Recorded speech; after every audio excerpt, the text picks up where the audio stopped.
आंखें बंद किए सख्ती से सीधी बैठी थी। वो फीकी रोशनी से घिरी हुई थी जो दिन ब दिन मजबूत और मजबूत होती जा रही थी। महल मालिक उर्फ शिरीन ने राहत की सांस ली। सौभाग्य से वो अभ्यास के दौरान खुद को नहीं देख सकती थी। अगर वो 7 रंगों का प्रभामंडल देख लेती जो उसके चारों ओर हल्का सा छाया हुआ था तो उसे पक्का उनके ऊपर शक हो जाता। युद्ध कला तकनीक ठीक करने का उनका व्यक्तिगत तरीका था जो सिर्फ शक्तिशाली शरीर के लिए ही उपयोगी होगा। उन्होंने इसे पहले किसी को नहीं सिखाया था। इस मामले में ऐसा लग रहा था जैसे उसे पहले से युद्ध कला तकनीक सिखाई गई हो। दरअसल उनके लिए अपने शरीर को बदलने के कई फायदे थे। अगर शिरीन को इस अभ्यास के लिए अपने शरीर का उपयोग करना पड़ता तो वो कुछ अभ्यासों के बाद ही मर जाती, क्योंकि उसका शरीर छोटा था और वो अभी भी पूर्ण रूप से विकसित नहीं हुआ था। शायद ये शरीर बदल जाना भगवान की इच्छा थी। वो समय समय पर बैठकर उसे देखते थे ताकि वो ये सुनिश्चित कर सकें कि उसका अभ्यास सही तरीके से चल रहा था। वो इस समय उसके शरीर को महसूस कर सकते थे। उनकी आत्मा के प्रभाव में वो तेजी से बढ़ रहा था और उसके घाव भी तेजी से भर रहे थे। अगर वो अपने शरीर में ठीक हो रही होती तो उसे अपनी सामान्य स्थिति में वापस आने और फिर से युद्ध कला तकनीक का उपयोग करने में सक्षम होने के लिए कम से कम 1 महीने का समय लगता। हालांकि महल मालिक के उसके शरीर में होने के कारण 5 से 6 दिनों की इतनी कम अवधि में उसके घाव लगभग ठीक हो गए थे। उसकी शक्ति भी तेजी से ठीक हो रही थी, यहाँ तक कि उसकी आत्मीय शक्ति में भी जबरदस्त बढ़ोतरी हो रही थी। इससे पहले वो 5 और 2/3 के स्तर पर थी, उन्होंने अब स्तर 6 हासिल कर लिया था। शिरीन को इसके बारे में पता नहीं था, क्योंकि महल मालिक सिर्फ रात के दौरान अपने शरीर के स्तर को आगे बढ़ाते थे। शिरीन ये सब महसूस करने के लिए अभी अपने अभ्यास में बहुत व्यस्त थी। महल मालिक ने उसे बताने की योजना नहीं बनाई थी, क्योंकि जब वो अपने शरीर को वापस पालेंगे तो वो उसे उसके लिए एक तोहफे के रूप में रखना चाहते थे। महल मालिक को स्वच्छता के प्रति एक जुनूनी चिंता थी। उनके लिए 5-6 दिन तक न नहाना नामुमकिन था। वो नहाने से बचने की बजाय खुद को मारना पसंद करेंगे। शिरीन के साथ कई बार मोल भाव करने के बाद उन दोनों ने एक समान अधिकार हासिल कर लिया था, जहां उन दोनों ने एक ही समय पर प्रतिदिन झील में डुबकी लगाने का सोचा था। शुरुआत में शिरीन ने उनके साथ स्नान करने से मना कर दिया था। अपने साथी के साथ अंतरंग स्नान करना काफी मुश्किल था, इसीलिए उसने ये ठीक नहीं समझा था। हालांकि महल मालिक परेशान थे कि वो परेशान हो जाएगी, इसीलिए उनके लिए एक साथ स्नान करना बेहतर होगा ताकि वो आसानी से एक दूसरे की निगरानी कर सके। जब वो एक साथ झील में स्नान करते थे तो वो एक तरह की युद्ध कला तकनीक का इस्तेमाल करते थे, जिससे पानी उबल जाता था और उनके शरीर के चारों ओर तेजी से प्रभाव होने लगता था। इतनी तेज धारा से सारी गंदगी आसानी से धुल सकती थी। ये उनकी नहाने की समस्या का एक अच्छा समाधान माना जा सकता था। समय काफी तेजी से निकला और 3 दिन कैसे बीत गए पता ही नहीं चला। पिछले 3 दिन बिल्कुल शांत गए थे। शिरीन और महल मालिक हमेशा साथ में रहते थे। उन्हें एक साथ देखना काफी दिलचस्प था। निश्चित रूप से लोगों को बड़े मौर्य संत जी पर दया आती थी। ये साफ था कि बड़े मौर्य संत जी को शिरीन पसंद थी। लगभग हर कोई निश्चित रूप से इसे देख सकता था। जब उन्होंने उस लड़की को देखा जिसे वो किसी दूसरे पुरुष के साथ इतना करीब से प्यार करता देख रहे थे, तो उनके लिए उदास ना होना नामुमकिन था। वो एक ही छत के नीचे रहते थे और ऐसा लग रहा था कि चीजें उनके लिए बहुत बढ़िया चल रही थी। ऐसा लग रहा था कि वो भयानक रूप से आगे बढ़ रहे थे। यहाँ तक कि जब वो कक्षा में होते तब भी वो हमेशा अनुपस्थित रहते थे और व्याख्याताओं के दौरान असंगत रूप से बात करते थे। वो छात्रों के बीच हंसी का पात्र बन गए थे। कुछ छात्रों ने उन्हें शिरीन को देखने के लिए महल मालिक के घर जाते हुए देखा, लेकिन दुर्भाग्य से चारों दूतों ने उन्हें रोक दिया। वो दरवाजे से अंदर भी नहीं जा सके। कुछ छात्रों ने उन्हें महल मालिक के घर के बाहर ऊपर नीचे करते हुए देखा। कुछ छात्रों ने उन्हें चांदनी के नीचे बांसुरी बजाते हुए देखा। वो ये सब कुछ अकेले कर रहे थे, इसीलिए महर्षि विद्यालय में हर कोई अच्छी तरह से जानता था कि बड़े मौर्य संत जी का दिल टूट गया था। और जहां तक सुमति देवी का सवाल था, वो हाल ही में सबके साथ अच्छा बर्ताव करती दिख रही थी। विद्यालय में दौड़ते हुए चूहे की तरह वो बड़ी जल्दबाजी में कक्षाओं के लिए आई और चली गई। वो हमेशा कक्षा के बाद अपने घर लौट जाती थी। उसे लगी गंभीर चोटों के कारण सुरा सिंह जी ने सुमति देवी को कोई काम नहीं सौंपा। वो चाहते थे कि उसे ठीक होने के लिए मानसिक शांति मिले। प्यार दर्दनाक हो सकता था और इस बार सुमति देवी को काफी चोट लगी थी। वो महल मालिक से प्यार करती थी और उनसे नफरत भी करती थी। शायद शुरू से ही उनका साथ न होना तय था।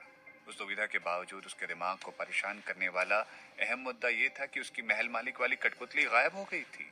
कठपुतली जो उसके बगल में रहती थी, जो हमेशा उसे दिलासा देने के लिए मौजूद रहती थी, उसके भंडारण झोले से गायब हो गई थी।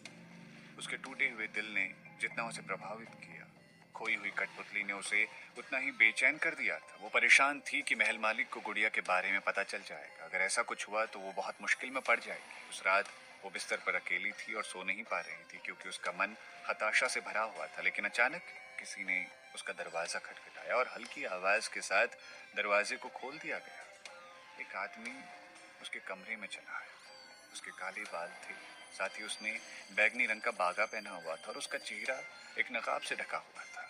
सुमति देवी उसे देखते हुए ही उछल पड़ी। तुम? उसने अपने शरीर पर लगी चोटों को नजरअंदाज किया और उसका हाथ पकड़ने के लिए आगे की ओर झुकी और कहा, पिछले कुछ दिनों से कहाँ थे तुम? मेरा मतलब तुम कैसे बच गए?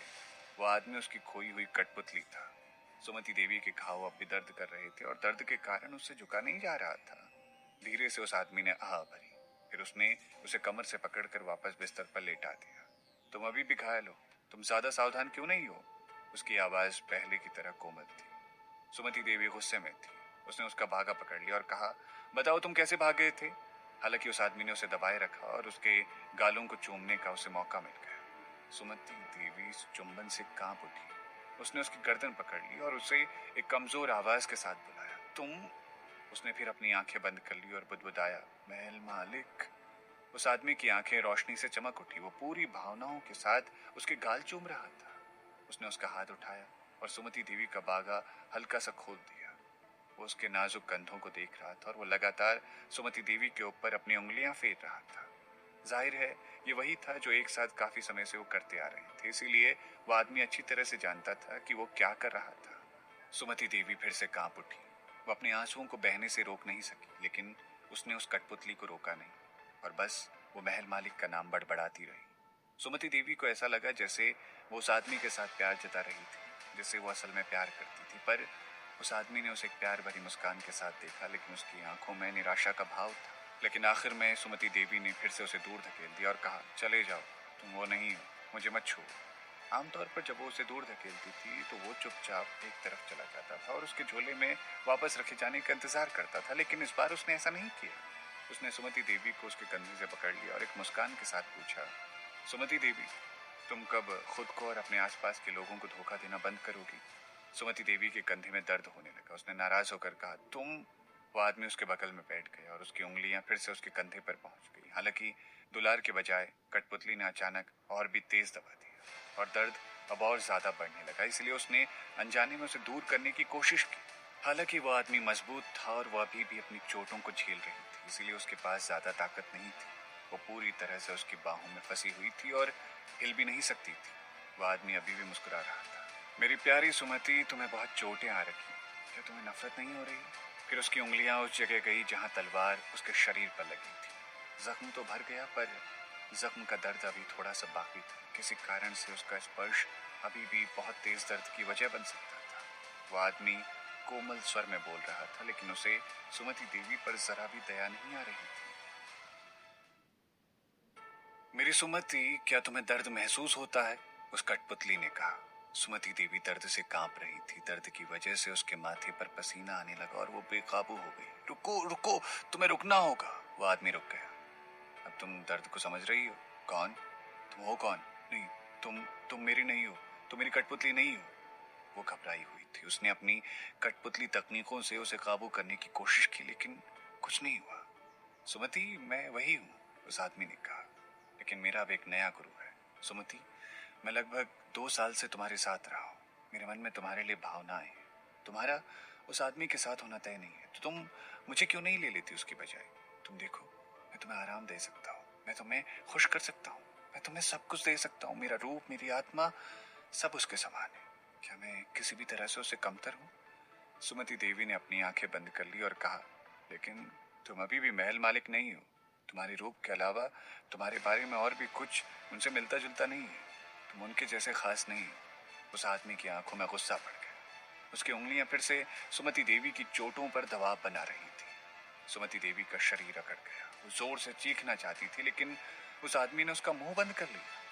सुमति देवी जाहिर तौर पर बहुत दर्द में थी, लेकिन वो उस आदमी को उसे चोट पहुंचाने से बचाने के लिए जद्दोजहद कर रही थी। तभी उसने शैतानी कठपुतली की डरावनी आंखों की तरफ देखा। उस आदमी ने आह भरते हुए कहा, वो तुम्हारे लिए दर्द लाया था, है ना? उसकी उंगलियां अभी भी उसकी चोटों के आसपास टिकी हुई थी। सुमति देवी थक चुकी थी।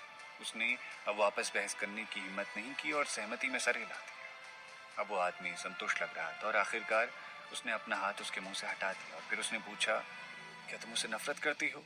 सुमति देवी ने दोबारा सहमति में सर हिला दिया।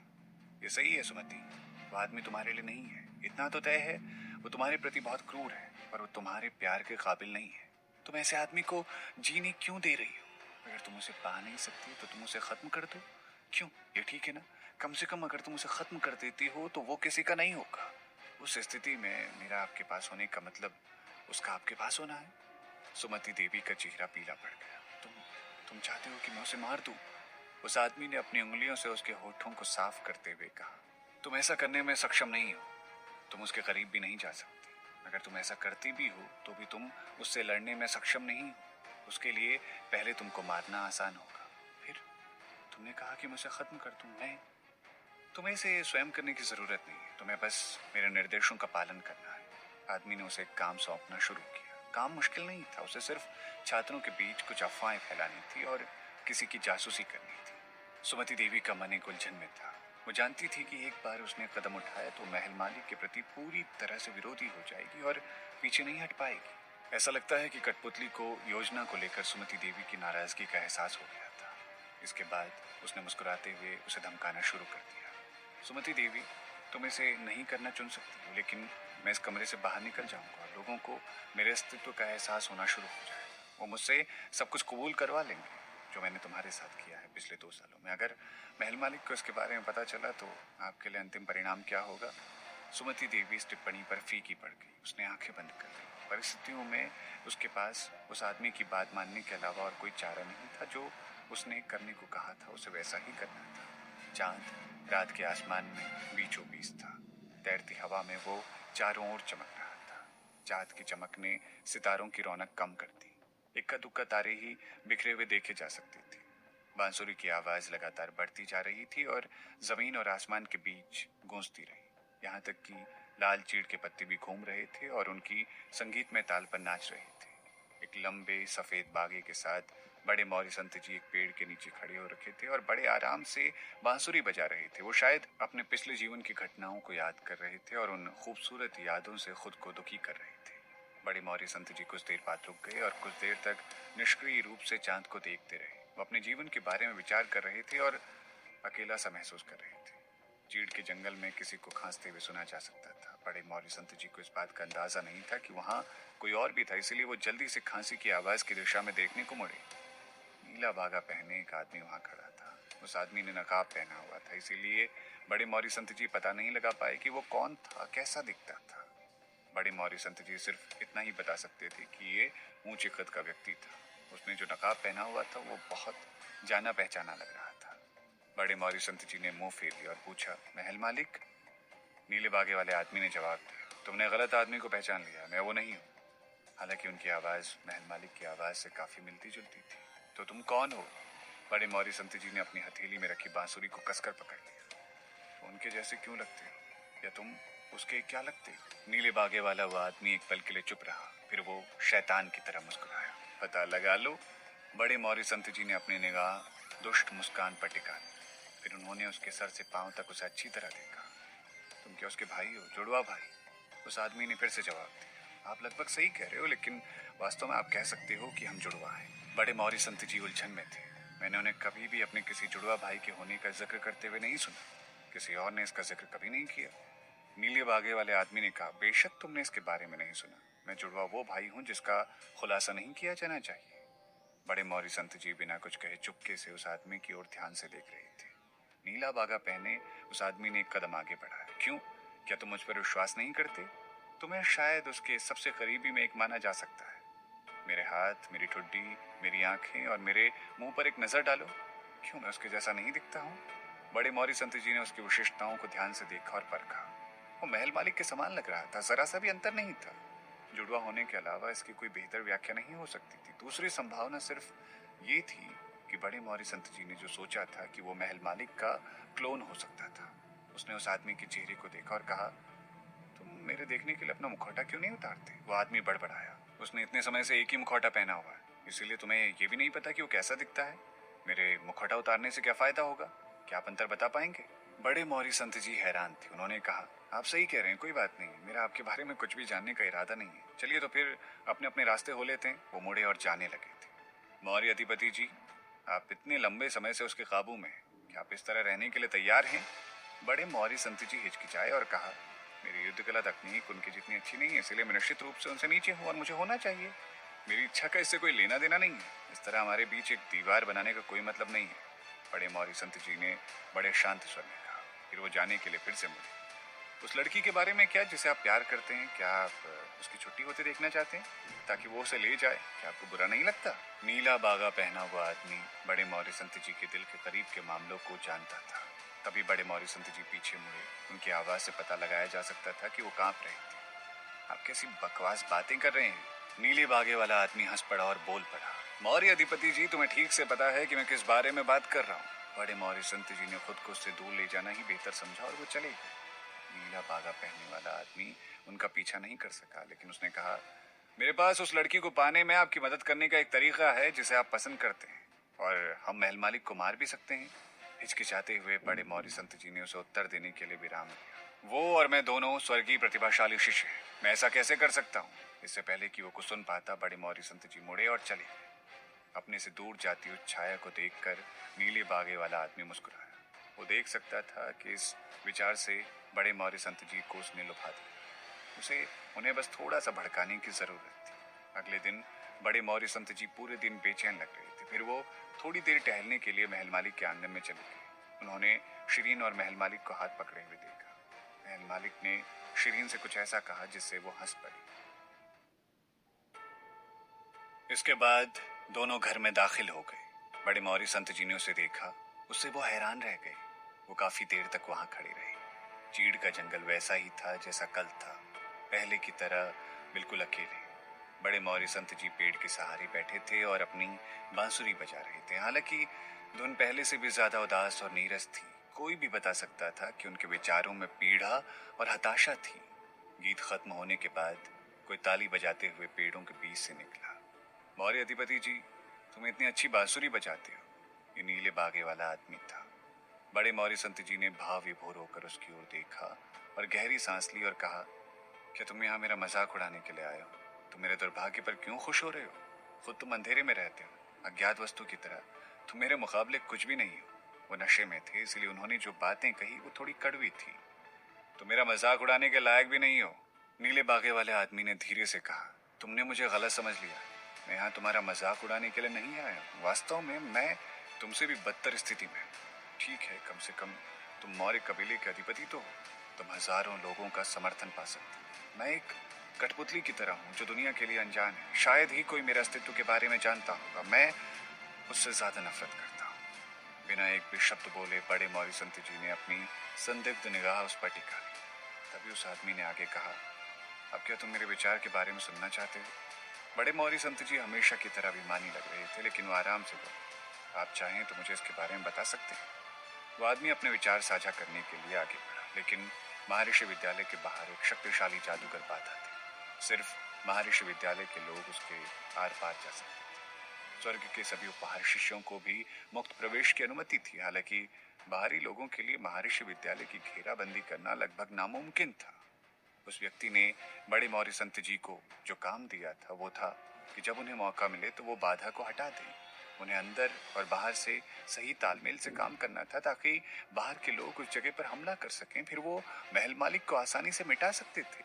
बड़े मौर्य संत जी ने इस विचार को खारिज कर दिया। मैं एक स्वर्ग का उपहार शिष्य हूँ और महर्षि विद्यालय भगवान जी के जबरदस्त प्रयास का फल है। मैं अपनी इच्छाओं के चक्कर में महर्षि विद्यालय को नष्ट नहीं करूंगा। ऐसा लग रहा था कि वो आदमी उनकी इस प्रतिक्रिया की उम्मीद कर रहा था। उसने धीरे से बोलना जारी रखा, चिंता मत करो, हमारा इरादा महर्षि विद्यालय के लोगों को नुकसान पहुंचाने का नहीं है। हम जो कर रहे हैं वो सिर्फ आकाशी ऋषि व्यास साहू जी को नष्ट करने के लिए कर रहे हैं। बड़े मौर्य संत जी आश्वस्त लग रहे थे, लेकिन वो अभी तक किसी विचार में पूरी तरह से शामिल नहीं हुए थे। आप कौन हैं? मुझे बिल्कुल नहीं पता। और ये मुझे कैसे पता चलेगा कि जो बातें आपने सही कही हैं वो सच हैं? क्या होगा अगर महर्षि विद्यालय भी इस हमले से प्रभावित हो गया? मैं अच्छे और बुरे दोनों का विनाश नहीं करना चाहता हूँ। ये आसान है। अब से 3 दिन बाद महर्षि विद्यालय के सभी शिष्य शिकार के लिए बाहर निकले। उनमें से ज्यादातर चले जाएंगे और बहुत से पीछे नहीं रहेंगे। हम इसे तब कर सकते हैं। बड़े मौर्य संत जी ने उत्तर दिया, आप महर्षि विद्यालय के मामलों से काफी परिचित लग रहे हैं। ये पता चलता है कि महर्षि विद्यालय हर साल अपने शिष्यों के लिए एक परीक्षा के रूप में एक भव्य शिकार गतिविधि का आयोजन करता है। उस दिन महर्षि विद्यालय के सभी सदस्य शिकार के लिए एक जगह पर जाते हैं, लेकिन वो जगह हर साल अलग होती है और किसी भी दुर्घटना को रोकने के लिए शिक्षक भी साथ में जाते हैं। उस दिन महर्षि विद्यालय एक सुनसान शहर जैसा हो जाता है। ये हमला करने का सही समय है। हालांकि बड़े मौर्य संत जी के मन में अभी भी कुछ शंकाएं थी। उन्होंने कहा, क्या होगा अगर महल मालिक ने भी उसका पालन करने का सोचा तो? उस आदमी ने एक मुस्कान के साथ उत्तर दिया, नामुमकिन। शिरीन अभी भी घायल है और सुमति देवी भी। उनमें से एक स्वर्ग की उपहार शिष्या है और दूसरी प्रभु की शिष्या है। महल मालिक उन्हें अकेला नहीं छोड़ेंगे। बड़े मौर्य संत जी कुछ पल के लिए चुप रहे। क्या तुम सिर्फ महल मालिक से छुटकारा पाना चाहते हो, या तुम निर्दोष लोगों को भी नुकसान पहुंचाओ? मैं नहीं चाहता कि शिरीन के साथ कोई दुर्घटना हो। उस आदमी ने मुस्कुराते हुए कहा, हम उसे कुछ नहीं करेंगे, आप निश्चिंत हो सकते हैं। उस महिला को कोई नुकसान नहीं पहुंचाएगा। बड़े मौर्य संत जी आगे नहीं बढ़े। कठपुतली ने उनकी ओर देखा और पूछा, क्या आपको कोई और भी चिंता खा रही है? बड़े मौर्य संत जी ने कहा, उनके 4 दूत बहुत शक्तिशाली हैं। वो आसानी से सैनिक और घोड़ों की भीड़ को संभाल सकते हैं। कठपुतली ने मुस्कुराते हुए जवाब दिया, उनकी चिंता मत करो, मेरे मालिक के पास उन्हें दूर करने के भी तरीके हैं। उसके बाद दोनों शांत हो गए। वो एक सर्द शरद ऋतु की रात थी। दरवाजे से गुजरते हुए शिरीन ने महल मालिक की कमर को सहारा दिया हुआ था। वो अभी भी अपने मूल शरीर में नहीं लौटे थे, इसीलिए ये महिला को पकड़े हुए एक पुरुष की तरह लग रही थी। एक बार दरवाजा बंद हो जाने के बाद शिरीन ने तुरंत उनका हाथ छोड़ दिया और आगे बढ़ गई। महल मालिक की आंखों में निराशा का भाव था। पिछले कुछ दिनों से वो ऐसा ही कर रही थी। उन्होंने सोचा कि वो इसे जाने देगी। उन्होंने महसूस किया कि अगर वो अचानक चुटकुले और हंसी मजाक का माहौल बनाना जारी रखते हैं तो आखिर में सब कुछ सुलझ जाएगा, लेकिन ऐसा नहीं हुआ। वो बहुत पेशेवर थी। योजना के लिए उसे महल मालिक के साथ सहयोग करना था और एक जोड़ी की तरह काम करना था जो प्यार में थे। उसका अभिनय इतना सच्चा था कि उसने उन्हें ये सोचने पर मजबूर कर दिया था कि उसे वास्तव में उनसे प्यार हो गया। हालांकि जब भी वो घर में वापस आते तो वो अपने सामान्य स्वभाव में बदल जाती और उन्हें छोड़ देती, बिल्कुल एक अभिनेत्री की तरह जो मंच के पीछे जाते ही सामान्य हो जाती है। शिरीन को उनके साथ कोई समस्या नहीं थी और ना ही उसने जानबूझकर उनकी अपेक्षा की थी। वो अभी भी उनके साथ रोजाना बातें करती थी और उनमें कुछ अच्छी हंसी मजाक वाली बातें भी साझा हो, जैसे वो नियमित दोस्तों की एक जोड़ी हो। शिरीन बस ये सुनिश्चित करने की कोशिश करती थी कि महल मालिक को पता चल जाए कि उनकी सीमाएं कहाँ तक थी। महल मालिक ने कुछ तरकीबें अपनाई ताकि वो उन्हें उसके करीब ला सके, लेकिन उन्हें रिश्तों को संभालने का कोई अनुभव नहीं था। उनके जीवन में ये पहली बार था जब वो किसी लड़की के पीछे पड़े थे। महल मालिक के चारों दूतों में से कुंवर सिंह सबसे आकर्षक थे। उन्हें लड़कियों का दिल जीतने का सबसे ज्यादा अनुभव था। उन्हें खूबसूरती के देवता के रूप में भी जाना जाता था। एक भी लड़की ऐसी नहीं थी जिसे वो आज तक आकर्षित करने में नाकामयाब रहे। उन्हें कई लड़कियों की दिल की धड़कन माना जाता था और उन्हें सभी लड़कियां पाना चाहती थी। महल मालिक ने लड़की का दिल कैसे जीता जाए, इस पर उनसे खुले तौर पर और गुप्त रूप से दोनों तरीकों से सलाह ली थी। वास्तव में उनके पास उस पराक्रमी व्यक्ति के साथ साझा करने के लिए कुछ उपयोगी जानकारी थी, क्योंकि ये पराक्रमी व्यक्ति उनका मालिक भी था जिसने उनसे सलाह मांगी थी। कुंवर सिंह ने उन्हें वो सब कुछ बताया जो वो जानते थे। रणनीति और दृष्टिकोणों का एक शस्त्रागार था जिसका वो उपयोग कर सकते थे। उदाहरण के लिए एक अच्छी लड़की किसी पुरुष से बहुत अधिक मगन होने से बचती है, लेकिन सभी लड़कियां हमेशा एक बात कहती हैं लेकिन उसका मतलब दूसरा रखती हैं। इसीलिए उन्हें जहां तक हो सके उनके साथ रहना चाहिए। लेकिन महल मालिक ने सोचा कि उनकी स्थिति के लिए दृष्टिकोण सामान्य नहीं था। दोनों पहले से ही 24 घंटे एक दूसरे के साथ बिता रहे थे। ये पहले से ही काफी समय था जो वो एक साथ बिता सकते थे, लेकिन वो बिल्कुल भी हिलती डुलती नहीं दिख रही थी। एक अलग नजरिए से सभी लड़कियां आमतौर पर प्यार दिखाने वाले पुरुषों को पसंद करती थी और यहाँ भी पसंद करती थी कि उनका प्रेमी उन्हें कभी कभी कुछ फूल और तोहफे दे।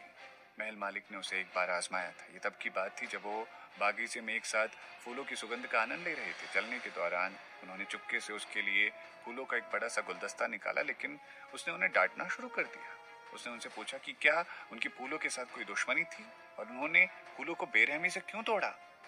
इसीलिए दूसरा नजरिया पूरी तरह से नाकाम था। तीसरे नजरिए के लिए उन्होंने कहा कि सभी लड़कियों ने अपने प्यार को लेकर अधिक भावनाओं को छिपा रखा होता है। अगर उनका प्यार पहली बार में नाकाम हो जाता है तो आमतौर पर खुद को अपनी मर्जी से किसी भी आदमी को सौंप देती है। लेकिन महल मालिक ने तुरंत अंतिम नजरिए को खारिज कर दिया। वह भी एक दूसरे के शरीर में थे, इसीलिए उनके पास शिरीन को खुद को अर्पित करने का कोई तरीका नहीं था। हालांकि महल मालिक जो कुछ कर सकते थे उस पर शायद ही कोई सीमाएं थी। भले ही वो अभी भी एक महिला थे तो भी अपने शरीर के साथ ऐसा नहीं कर सकते थे। इससे उनका मानसिक स्वास्थ्य खराब हो जाएगा और वो इसे संभाल नहीं पाएंगे। इसके अलावा उन्हें पूरा विश्वास नहीं था कि शिरीन उस तरह की लड़की थी जो प्यार करने के बाद खुद को एक आदमी के लिए पूरी तरह से समर्पित कर देगी। ये उनका सामान्य अंदाजा नहीं था, लेकिन महल मालिक ने सोचा था कि ये सामान्य नहीं है। शिरीन अब उनके शरीर का उपयोग कर रही थी और उसकी शक्ति तेजी से ठीक हो रही थी। हालांकि वो उनकी युद्ध कला तकनीक से परिचित नहीं थी, लेकिन वो लड़ने के लिए पहले से ही काफी मजबूत हो चुकी थी। अगर वो उसे सहमति के बिना चूमने की कोशिश करते तो ये तय था कि शिरीन उन्हें मारेगी भी। यहाँ तक कि अगर महल मालिक उसे चूमना भी चाहते थे तो भी उन्हें सब करने के लिए आत्माएं बदलने का इंतजार करने की जरूरत थी। इसके अलावा अभी और कोई चारा नहीं था। महल मालिक ने कुंवर सिंह से जो विचार पाए थे उन्होंने लगभग सभी विचारों का विरोध किया था। वो इस समय कोई और उपाय नहीं सोच सकते थे। चांद की चांदनी फूलों की एक झाड़ी पर पड़ रही थी। दो लोग एक ही रोशनी के नीचे शराब और चाय पी रहे थे। शिरीन ने आखिरकार महल मालिक की आध्यात्मिक शक्ति का एक 10वां भाग दोबारा हासिल कर लिया था।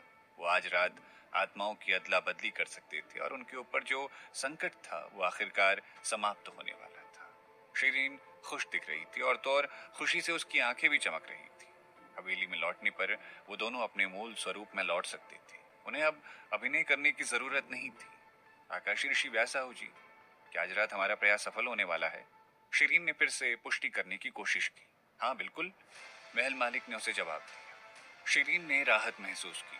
हालांकि वो सख्त और लड़ाकू थी, लेकिन वो एक महिला बने रहना पसंद करती थी।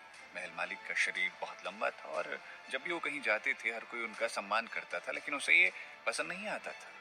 उसने अपनी मसल, मुफा और हवा मारक को याद किया। वो ध्रुव सिंह और सोमती देवी के साथ दुश्मनों से लड़ने के दिन याद कर रही थी। उसने अपने राजसी प्राणियों के दुख के साथ साथ ध्रुव सिंह और सोमती देवी की आंखों में उदासी देखी थी। इस सबको ठीक करने का एक ही तरीका था कि वो अपने शरीर में वापस चली जाए। ऐसा करने के बाद वो उनके साथ पुराने दिनों की तरह फिर से जी सकेगी। सब कुछ अपने सामान्य रूप में वापस आ जाए। इस बारे में सोचते हुए वो थोड़ा खुश थी और अपने भविष्य की योजनाएं बनाने लगी। पहली चीज जो उसे करने की जरूरत थी वो थी महल मालिक की हवेली से बाहर निकल जाना और अब उनके साथ बातचीत ना करना। शायद वो अब जीवन भर एक दूसरे से बात नहीं करेंगे। शिरीन जानती थी कि महल मालिक उसके साथ बहुत अच्छे थे, लेकिन उसने उस समय को याद कर लिया जब महल मालिक ने उसे बरगलाया था। वो अब बड़े मौर्य संत जी को स्वीकार करने के लिए तैयार थी, इसीलिए वो अब उन दोनों के बीच में चुनाव नहीं कर सकती थी।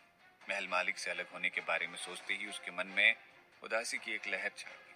उसने जल्दी से अपना दिमाग साफ कर लिया, क्योंकि वो जानती थी कि किसी भी बेकार की परेशानी को रोकने के लिए उसे एक दृढ़ निर्णय लेने की जरूरत थी।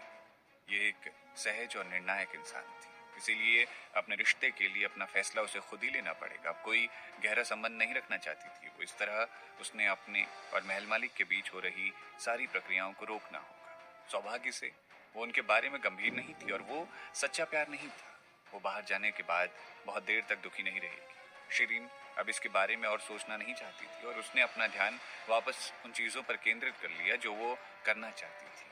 उसने चाय का एक घूंट पिया और महसूस किया कि महल मालिक की चाय स्वादिष्ट थी। उसे उस खुशबू की लत लग गई थी। हालांकि इससे पहले उसे कभी चाय पीना पसंद नहीं था। क्या वो बाहर जाने पर इस चाय का स्वाद नहीं ले पाएगी? इसी सोच के साथ शिरीन ने 2 कप चाय और पी। महल मालिक पानी की तरह शराब पी रहे थे। शिरीन परेशान थी, इसलिए वो बोल पड़ी। आकाश ऋषि व्यासाहु जी, मुझे लगता है कि आपके लिए शराब पीना छोड़ देना ही बेहतर होगा। जब मैं अपने शरीर में वापस जाऊंगी तो मैं टल्ली महसूस नहीं करना चाहती हूँ। चिंता मत करो, मुझे मेरी सीमाएं पता है। महल मालिक ने एक और ग्लास पीना जारी रखा। ठीक है, शिरीन ने बस इतना ही कहा। शिरीन, क्या आप मेरे लिए गाना गा सकती है मनोरंजन के लिए? महल मालिक ने फरमाइश करते हुए कहा। शिरीन आज बहुत अच्छा महसूस कर रही थी, इसलिए उसने कहा, ठीक है, आप कौन सा गाना सुनना चाहते हैं? महल मालिक ने सोचा और कहा, कोई भी, कुछ ऐसा जिसमें आप अच्छी हो और वो कभी किसी के सामने गाया ना हो। शिरीन ने 1 सेकंड को सोचा और सर हिलाया। ठीक है, और फिर इतना कहकर वो गाने लगी। वो बारिश वाली रात गा रही थी, क्योंकि उसे लगा कि इन दिनों उसकी आवाज के लिए स्वर और धुन ज्यादा सही थी। कमल की पंखुड़ियां झुरझुर गिर रही है। महल मालिक यानी कि शिरीन की आवाज बहुत अच्छी थी, शायद शिरीन की खुद की आवाज से भी बेहतर। एक आदमी के लिए भी बहुत धीमी मानी जा सकती थी और जब वो गाते थे तो ये अच्छा लगता था। महल मालिक ने एक वाद्य यंत्र निकाला और उसे उस धुन के साथ बजाया जैसा उसने गाया था। बागीचे में पौधों और फूलों ने भी संगीत चारों तरफ सुना था। हवेली के बाहर बड़े मौर्य संत जी एक पेड़ से छुपकर उनके संगीत का आनंद ले रहे थे। उन्होंने अपने होठों को कसकर बंद किया और बांसुरी को पकड़ते ही उनकी उंगलियां पीली हो गई। उनकी प्यारी औरत दूसरे आदमी के साथ प्यारी बातें कर रही थी। उनका संगीत शानदार था, लेकिन वो अपनी राजकुमारी से जुड़ने की बजाय सिर्फ दूर से ही उसे सुन सकते थे। महल मालिक, तुमने मेरी शिरीन को छीन लिया। मैं तुम्हें नहीं छोड़ूंगा, क्योंकि तुम मतलब ही बन रहे हो, तो बाद में जो कुछ भी होगा उसका दोष मुझे मत देना। वो फुसफुसाए। वो कुछ देर तक सुनते रहे और अब वो सह नहीं सकते थे। वो तुरंत वहां से गायब हो गए। उनके गायब होने के बाद पास के पेड़ से कुछ निकला। एक छोटा हरा आदमी धीरे धीरे पेड़ के तने पर खड़ा हो गया। वो मानव के आकार की एक छोटी कठपुतली थी। वो हवा में उड़ गई और गायब हो गई। सुमति देवी अपने आंगन में खड़ी थी। वो कुछ पढ़ रही थी। थोड़ी देर बाद पेड़ वाली नन्ही हरी कठपुतली उसके हाथ पर उतरी। छोटी गुड़िया धीरे से उसे कुछ कहना चाहती थी। तभी एक हाथ सुमति देवी की कमर पर आया और उसे गले लगा लिया। उसकी कठपुतली ने आज हरे रंग का लबादा पहना हुआ था। वो मुस्कुराया और पूछा, सब कुछ कैसा चल रहा है? सुमति देवी ने भाव विभोर होकर जवाब दिया, सब कुछ सही जा रहा है। बड़े मौर्य संत जी वास्तव में उसे मारने का इरादा रखते हैं। हरे बागे वाले आदमी ने खुशी से सर हिलाया। वो उसे बिस्तर की ओर ले गया। सुमति, बहुत अच्छा काम किया तुमने। मैं तुम्हें बढ़िया इनाम दूंगा। और फिर उसने उसके घाव वाली जगह से उसके कपड़े हटा दिए। शुरू में सुमति देवी ने ज्यादा कुछ नहीं कहा, हालांकि वो आदमी उसे खुश करने में बहुत कुशल था। तभी सुमति देवी ने पूछा, कल क्या हम कल कार्यवाही करने वाले हैं? उसके 4 दूत? चिंता मत करो, उसके 3 दूत चले गए। सिर्फ कुंवर सिंह उसके साथ यहाँ है, हरे रंग की पोशाक वाले इंसान ने कहा। फिर उस इंसान ने सुमति देवी के कान को हल्का सा चूमते हुए कहा, रे, तुमने जब मुझे बनाया तब तुमने मुझे एक व्यक्ति की सबसे महत्वपूर्ण चीज क्यों नहीं दी? अगर तुम मुझे वो दे देती तो मैं तुम्हें इससे भी बेहतर महसूस करा सकता था। सुमति देवी ने अपनी आंखें बंद कर ली। उसने उसे इंसानी भावनाएं नहीं दी थी, क्योंकि उसने उसे सिर्फ बातचीत के लिए बनाया था, ताकि वो अपना मन हल्का कर सके। लेकिन अब वो इससे खुद को कैसे बचा सकती थी? सुमति देवी उसे अपनी कठपुतली के रूप में रखना चाहती थी, ताकि वो हमेशा उसके साथ आने वाले कल में रहे। कल उसके सपने के सच होने का दिन था, जब वो हरे बागे वाले आदमी द्वारा दिए गए प्यार को महसूस कर रही थी। तभी खिड़की पर एक पतला पत्र उड़ता हुआ है। वो सिर्फ एक अंगूठे जितना बड़ा था और थोड़ी देर बाद वो वापस उड़ गया। सफेद पोशाक में एक युवती एक बड़े पेड़ के पीछे खड़ी थी। पत्र उड़ता हुआ आया और उसकी हथेली पर जा गिरा और एक बौने में बदल गया। वो युवती से कानाफूसी कर रहा था। बौने की बात सुनकर महिला ने अपना मुंह फेर लिया और मुस्कुराई। शर्मनाक, लेकिन सब कुछ वैसा ही जा रहा है जैसा मालिक को उम्मीद थी। चलो। उसने पत्र को अपनी आस्तीन में रखा और फिर गायब हो गई। वहीं महल मालिक अपने बगल में एक टोकरी रखकर मछली पकड़ रहे थे। वो डंडे को घूर रहे थे। तभी शिरीन आई। दृश्य ऐसा लग रहा था मानो ये एक स्थिर चित्र है। चित्र भी बहुत खूबसूरत था, इसीलिए शिरीन ने उन्हें बीच में नहीं टोका, बल्कि उन्हें मछली पकड़ने का इंतजार किया। शिरीन ने उनसे गाना खत्म करने के बाद पूछा था कि वो फिर से शरीर की अदला बदली कब करेंगे। हालांकि उन्होंने कहा कि वो अभी शांत नहीं थे, इसलिए उन्हें कुछ समय चाहिए था। शिरीन ने उन्हें और परेशान करने की हिम्मत नहीं की, क्योंकि वो बिना उम्मीद के थे। अगर वो गुस्सा हो गए तो वो उसे हमेशा के लिए टाल सकते थे, इसीलिए वो सिर्फ इंतजार कर सकती थी। उसने सवालों की 2 किताब का अभ्यास करने की कोशिश की और फिर कुछ युद्ध कला तकनीक का अभ्यास भी किया, जिसे पूरा करने में उसे लगभग 1 घंटे का समय लगा। हालांकि महल मालिक उसके अभ्यास खत्म करने के बाद भी लौटे नहीं थे, इसीलिए उसने उनकी तलाश करने का फैसला किया। हालांकि वो शिरीन का शरीर था। महल मालिक जब अपने शरीर में होते थे तो वो बहुत ऊर्जावान, समझदार और आकर्षक लगते थे। हालांकि जब से महल मालिक उसके शरीर के अंदर थे, तब से वो बहुत आलसी हो चुके थे और हमेशा एक किसी न किसी चीज का सहारा लिए रहते थे। हालांकि उनकी मुद्रा प्रभावशाली नहीं लग रही थी, लेकिन उनके चारों ओर हमेशा एक मजबूत आभा रहती थी, जिसे कोई चुनौती नहीं देना चाहेगा। शिरीन उन्हें पास में ही कहीं से देख रही थी। उसने पहले दिन को याद किया जब वो आधुनिक दुनिया से यहाँ आई थी। कई दिनों तक महल मालिक ने उसका पीछा किया था और वो नदी में भीग गई थी। वो उसके पीछे मछली पकड़ने की तरफ आई थी। दुर्भाग्य से महल मालिक अभी तक एक भी मछली नहीं पकड़ पाए थे और इस बात से वो परेशान थे। तभी अचानक अतीत की यादें उसके दिमाग में कौंध गई, लेकिन उसने तुरंत अपना ध्यान यहाँ से हटा लिया। वो करीब 15 मिनट तक एक तरफ खड़ी इंतजार करती रही। हालांकि डंडा बिल्कुल भी नहीं हिला। शिरीन सोच रही थी कि क्या हुआ होगा, क्योंकि वो जानती थी कि झील में बहुत सारी मछलियां थी। कुछ दिन पहले ही उसने कुछ मछलियां पकड़ी थी। उसने सोचा और फिर उनके पास जाने का फैसला किया। वो उनके पास रखी टोकरी को देखने के लिए झुकी। अंदर से वो टोकरी आधे पानी से भर रखी थी। हालांकि मछली तो क्या, वहाँ एक मेंढक भी नहीं था। वो क्या कर रही थी? इतने दिनों के बाद भी वो मछली नहीं पकड़ सके। वो मछली पकड़ने में सच में बहुत बुरे थे। आकाश ऋषि व्यासाओ जी, क्या आपको मेरी मदद की जरूरत है? नीचे बैठते हुए शिरीन ने उनसे पूछा। महल मालिक ने आखिरकार अपनी आंखें खोली और उसकी ओर देखा। तुमने अपना धैर्य खो दिया। शिरीन का दिल तेजी से धड़क रहा था, लेकिन वो अपने दिल के अंदर खुद को कोस रही थी, क्योंकि उसे पता था कि कुछ तो गड़बड़ थी। उसके सामने महल मालिक उसके शरीर में थे। उसे देखने वाली निगाहें उसकी खुद की थी, लेकिन वो घबराई हुई थी। उसके साथ क्या गलत था? थोड़ी देर बाद शिरीन मुस्कुराई और जवाब दिया, नहीं, मेरे पास अच्छा धैर्य है। उसने उनकी मछली पकड़ने वाली छड़ी को देखा और कहा, मुझे तुम्हारी मदद करनी है। महल मालिक ने बात नहीं की, पर उसे छड़ी दी। शिरीन ने छड़ी ले ली और देखा, और फिर उसने कहा कि आप मछली पकड़ने के लिए मेरा तरीका अपना रहे हैं। आप सीधे कांटे का इस्तेमाल करके मछली कैसे पकड़ने वाले हैं? महल मालिक चुपचाप पानी को देख रहे थे। उन्होंने कोई जवाब नहीं दिया। लेकिन अजीब बात यह थी कि उन्होंने आज रात शायद ही कोई बात की। शिरीन ने पूछा, क्या मैं कांटा मोड़ दूं? महल मालिक आलसी होकर खंबे पर झुक गए और कहा, कौन घुमावदार कांटे के साथ मछली नहीं पकड़ सकता? ये अलग बात है कि आप सीधे कांटे के साथ मछली नहीं पकड़ सकती। शिरीन ने बोलना जारी रखने से पहले आह भरी।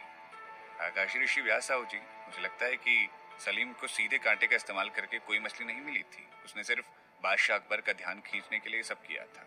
महल मालिक ने उसकी ओर देखा और कहा, फिर क्या मैंने आपका ध्यान खींचा? क्या आपने मुझे अब ध्यान से देखा? क्या आपने देखा कि मैं अलग हूँ? शिरीन हैरान थी। वो मुस्कुराई और जवाब दिया, आकाशी ऋषि व्यासाओ जी, आप बहुत विनम्र हैं। बेशक आप अलग हैं। इस दुनिया में सिर्फ एक ही महल मालिक जी है। वो भगवान के ठीक नीचे हैं, लेकिन बाकी सबसे ऊपर है। महल मालिक ने उसे बीच में टोकते हुए कहा, मुझे परवाह नहीं है कि बाकी लोगों की नजरों में अद्वितीय हूँ या नहीं। मैं आपसे पूछ रहा हूँ, क्या आपको लगता है कि मैं अद्वितीय हूँ? शिरीन आगे एक भी शब्द नहीं बोल सकी। महल मालिक आज रात वास्तव में अजीब बातें कर रहे थे, क्योंकि पहले शायद ही उन्होंने कभी ऐसे बातें की हो, लेकिन अब वो उन्होंने जो बातें की थी, उन्होंने उससे एक मुश्किल सवाल भी पूछ लिया था। उसने गहरी सांस ली और वो रुक गई। अपनी खुली आंखों के साथ उसने जवाब दिया, आकाशीय श्री व्यासाओ जी, शिरीन की नजर में आप अद्वितीय हैं। फिर बड़े मौर्य संत जी के बारे में क्या? शिरीन ने अपनी आंखें से खोली। वो एक हत्यारी हुआ करती थी और उसे अपनी योजना का पालन करना सबसे ज्यादा पसंद था। प्यार के मामले में भी यही बात लागू होती थी। बड़े मौर्य संत जी एक ऐसे व्यक्ति थे जिनके पास जाने के लिए शिरीन ने इतने सालों तक कोशिश की थी। उसने महसूस किया कि वो एक ठीक ठाक जोड़ी थी, इसीलिए उसने उन्हें पाने के लिए अपना सब कुछ छोड़ दिया, जैसे कि उसने योजना बनाई थी। हालांकि गलतफहमी की वजह से वो अलग हो गए। सौभाग्य से वो फिर एक दूसरे से टकरा गए और वो समस्या को हल करने में सफल रहे। उसने महसूस किया कि वो एक साथ रहने के लिए बने थे और वो वास्तव में उनसे प्यार करती थी। इसके अलावा वो अपने पिछले जीवन में 6 साल तक उनसे मिलती रही थी, पर गलतफहमी सुलझने के बाद उनके साथ ना रहने का कोई कारण नहीं था। शिरीन और बड़े मौर्य संत जी को एक आदर्श जोड़ी माना जा सकता था। बड़े मौर्य संत जी उसके लिए एक मजबूत सहारे के रूप में उभरे थे। जब वो दुनिया से थक जाती तो बड़े मौर्य संत जी उसके छिपने की जगह थी। महल मालिक किसी योजना का हिस्सा नहीं थे। वो उसकी दुनिया में घुस गए थे और उसे पकड़ लिया था। उन्होंने आक्रामक रूप से उससे कहा कि वो उनकी मंगेतर थी, और उन्होंने उसे अंधेरे जंगल में भी डाल दिया और फिर उसके साथ कठिन चुनौतियों से गुजरने के लिए कोई और व्यक्ति होने का नाटक भी किया। हालांकि उन्होंने उसे अकेला छोड़ दिया जब वो गुस्से में पागल हो गए थे, क्योंकि चीजें उनके हिसाब से नहीं चल रही थी। उन्होंने सार्वजनिक रूप से अपनी दोनों की सगाई भी रद्द कर दी। मामले को बदतर बनाने के लिए महल मालिक दोस्ती दिवस वाले दिन सुमति देवी के साथ घूमने के लिए महर्षि विद्यालय में भी आए थे, और यहाँ तक कि सुमति देवी को शिरीन पर हमला करने की चुनौती भी दी थी। वो सुमति देवी के प्रति पक्षपाती थे, लेकिन फिर उन्होंने शिरीन की चोटों का इलाज करने पर भी जोर दिया जब सुमति देवी ने उसे चाकू मार दिया। बेशक उन्होंने उसका इलाज करने के लिए एक अजीब शर्त भी रखी थी, और उन्होंने बड़े मौर्य संत जी को यह वादा करने को मजबूर किया कि वो जीवन भर शिरीन से कभी शादी नहीं करेंगे। जब उसने सोचा वो उसे और बड़े मौर्य संत जी को अलग करने की कोशिश कर रहे थे, तो उन्होंने उसे कबूल कर लिया। उन्होंने हमेशा स्वर्ग के उपहार शिष्यों के साथ अलग व्यवहार किया था और उनकी देखभाल की थी, इसलिए शिरीन ने हमेशा सोचा कि वो बड़े मौर्य संत जी की रक्षा के लिए ऐसा कर रहे थे। वो चाहते थे कि बड़े मौर्य संत जी शिरीन से दूर रहें। उनकी हरकत ने शिरीन को ऐसा महसूस कराया जैसे वो एक काली बिल्ली हो। महल मालिक एक आकर्षक और रहस्यमय गुफा की तरह थे। कोई उन पर से नजर नहीं हटा सकता था। कोमल और मधुर होने के साथ किसी का वो दिल भी पिघला सकते थे। हालांकि वो जो करते थे हमेशा अचानक ही करते थे, इसीलिए कोई नहीं जानता था कि लहर कब आएगी और उन्हें अपने चपेट में ले लेगी। शिरीन ने स्वीकार किया कि वो अपने दिल में एक अनोखे व्यक्ति हैं और वो उनके कार्यों से आसानी से प्रभावित हो जाती हैं। हालांकि इस तथ्य से वो इतने तेज थे, उसके खतरे की घंटी बजती रही थी और उन्होंने हमेशा उसे बचाना चाहा। यहाँ तक कि अब तक उसे इस बात का अंदाजा नहीं था कि क्या वो वास्तव में उसे पसंद करते हैं या सिर्फ बड़े मौर्य संत जी को नाराज करने के लिए सब कुछ है। शिरीन को तो ये शक था कि महल मालिक को बड़े मौर्य संत जी पसंद थे। यही सबसे अच्छा कारण था जिसके बारे में वो सोच सकती थी जब उन्होंने शिरीन से शादी ना करने के लिए उसे मजबूर किया, ताकि शिरीन उनके और बड़े मौर्य संत जी के बीच तीसरा पहिया ना बन जाए। महल मालिक के सवाल का जवाब देना चुनौतीपूर्ण था, इसलिए शिरीन दंग थी और वो चुप्पी साधे हुई थी। कुछ देर इंतजार करने के बाद महल मालिक को कोई जवाब नहीं मिला। वो अजीब तरह से मुस्कुराए और जवाब दिया, मैं समझता हूँ। शिरीन ने उनकी ओर देखा और सोचा कि वो क्या समझ रहे थे, लेकिन महल मालिक ने लापरवाही से बोलना जारी रखा, मैं सलीम नहीं हूँ और तुम बादशाह अकबर भी नहीं। शिरीन को पता नहीं था कि वो इतना उदास क्यों हो रखे। तभी उसके दिल में दर्द सा उठा। महल मालिक फिर से उठे और कहा, सच में अब मुझे मछली नहीं पकड़नी, वैसे भी मुझे मछली खाना पसंद नहीं है, इसीलिए अब आपको मछली पकड़ने की जरूरत नहीं। चलो चलें, हमें शरीरों की अदला बदली कर लेनी चाहिए और वापस वहीं जाना चाहिए जहां से हम आए थे। इसके बाद वो चल दी। दोनों फिर आमने सामने बैठे। महल मालिक ने उसे अपने शरीर को वापस बदलने के लिए आवश्यक विधि सिखाई। दोनों ने पूरी प्रक्रिया को बहुत गंभीरता से लिया। जैसा कि उम्मीद थी, शिरीन बहुत जल्दी इसमें महारत हासिल करने में कामयाब रही। महल मालिक द्वारा उसे प्रक्रिया समझाने के बाद उसने एक बार अभ्यास किया और फिर ये पक्का करने के बाद कि इसमें कोई गलती नहीं हुई थी, उसने जादू शुरू करने का इशारा किया। ये पहली बार था जब शिरीन ने किसी मंत्र को करने के लिए महल मालिक के शरीर का इस्तेमाल किया था। जब जटिल मंत्र का प्रयोग किया गया तो वो 7 रंगों की किरणों में चमक रहे थे। उनके चारों ओर किरणें चमकने की वजह से शिरीन बेहोश हो गई। उसे लगा कि उसका शरीर खोखला और खाली हो गया था। थोड़ी देर बाद उसने फिर से वजन महसूस किया। उसने अपनी आंखें खोली और महल मालिक को देखा, जिन्होंने अभी अभी अपनी आंखें खोली थी। शिरीन के कुछ कहने से पहले दोनों ने एक पल को एक दूसरे को देखा। आखिरकार हम वापस अपने शरीर में आ ही गए। और फिर पीछे की ओर वो झुकी और अपने बिस्तर पर लेट गई। शायद उस पूरी प्रक्रिया की वजह से उसे थकान महसूस हो रही थी। उसके शरीर में दर्द हो रहा था और उसके अंग सुन्न हो गए थे। महल मालिक ने अपनी आस्तीन उठाई और उसके शरीर पर प्रकाश की किरण फैल गई और वो हिल भी नहीं पा रही थी। वो हैरान थी। जैसे ही वो महल मालिक को उठते और अपनी ओर आते हुए देखी, वो चिल्लाई, ये क्या कर रहे हो आप? आखिरकार महल मालिक को उसके एक्यू पॉइंट को फिर से बंद करने की जरूरत क्यों पड़ गई थी? महल मालिक उसके करीब आ गए और उसे और अधिक ऊंचाई से देखा। वो मुस्कुराए, आपको क्या लगता है मैं क्या करने की कोशिश कर रहा हूँ? शिरीन चुप रही। महल मालिक की आभा पहले की तरह थी। उन्होंने अपनी शक्तियां वापस पा ली थी और वो अपनी इच्छा अनुसार किसी भी मंत्र का उपयोग कर सकते थे। अजीब बात यह थी कि जब शिरीन ने उनके शरीर पर कब्जा कर लिया था तो वो किसी भी मंत्र का इस्तेमाल नहीं कर पा रही थी। महल मालिक के अनुसार उस समय उसकी आत्मा बहुत कमजोर थी, इसीलिए वो उनके शरीर के अंदर होते हुए कोई भी मंत्र इस्तेमाल नहीं कर सकती थी। अगर उसने कोशिश करने पर जोर दिया तो उसे चोट लग सकती थी, इसीलिए उन्होंने उसे मंत्र सिखाने से भी इनकार कर दिया। उसने इसे इतना बेकार महसूस करा। भले ही उसने इस शक्तिशाली व्यक्ति के शरीर पर आधे महीने तक कब्जा कर रखा था। उसने शरीर में जो इकलौता लाभ पाया था वो था जनता से सम्मान और तारीफें। दूसरी ओर जब महल मालिक शिरीन के शरीर में थे तो वो सिर्फ एक ही काम कर सकते थे, वो था लोगों के करीब जाना। बाकी सब लगभग वैसा ही था जैसा वो करती थी। हालांकि वो अपने मूल व्यवहार में लौट आए थे और जब वो अपनी हवेली में वापस आए थे तब वो थोड़े आलसी हो रखे थे, लेकिन फिर भी उसे चिढ़ा रहे थे। कभी कभी तो वो कोमल और कमजोर होने का नाटक भी करते थे ताकि वो उस पर झुक सके। उन्हें शायद उनके अभिनय के आधार पर ऑस्कर पुरस्कार मिल सकता था। और अब जबकि उनका अपने शरीर पर नियंत्रण वापस आ गया था, सारी आभा तुरंत बाहर आ गई थी। ये वही महल मालिक थे जिन्हें वो जानती थी। वो घबराई हुई थी। वो सामने बैठ गए और उसकी ओर एक मुस्कान के साथ देखा। शिरीन, तुम्हें क्या लगता है जब मैं तुम्हारे साथ रहूंगा तो क्या करूंगा? उनकी हरकतें और बातें कुछ अच्छी नहीं लग रही थी। शिरीन हिल नहीं सकती थी, लेकिन उसने फिर से कहा, बताओ तुम क्या करने की कोशिश कर रहे हो?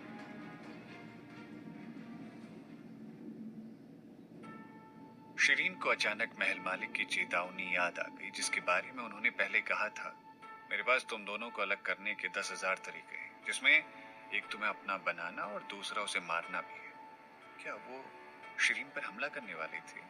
शिरीन का शरीर अकड़ गया और उसने उन्हें अपने करीब आते हुए देखा।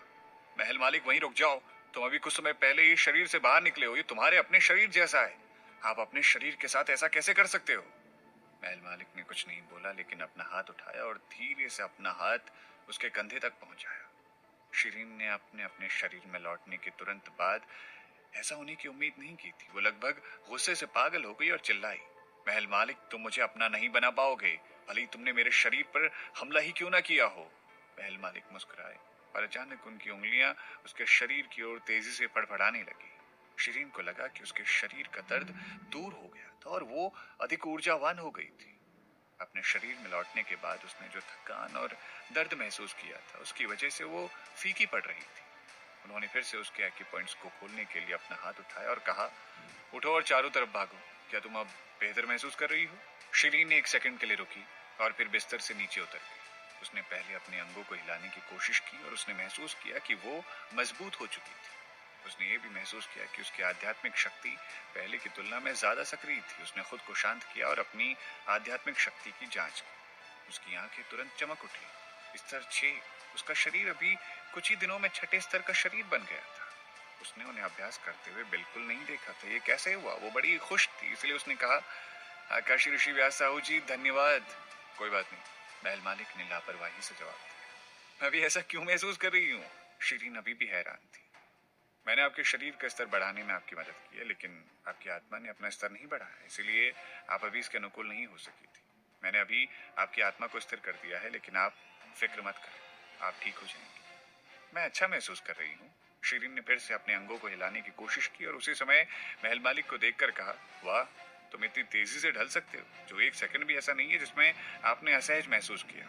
महल मालिक ने समझाते हुए कहा, हाँ, क्योंकि शरीर की अदला बदली से पहले के समय और अभी की तुलना में कोई अंतर नहीं आया है। आपने मेरे शरीर का स्तर नहीं बढ़ाया और मेरी आत्मा काफी मजबूत है, इसलिए ठीक रही। क्या वो उसे उनके शरीर को उन्नत करने में सक्षम नहीं होने के लिए दोषी ठहरा रहे थे? वैसे भी महल मालिक की आध्यात्मिक शक्ति पहले से ही इतनी अधिक थी। अगर वो स्तर नहीं भी बढ़ाते तो भी उन्हें कोई समस्या नहीं होनी चाहिए।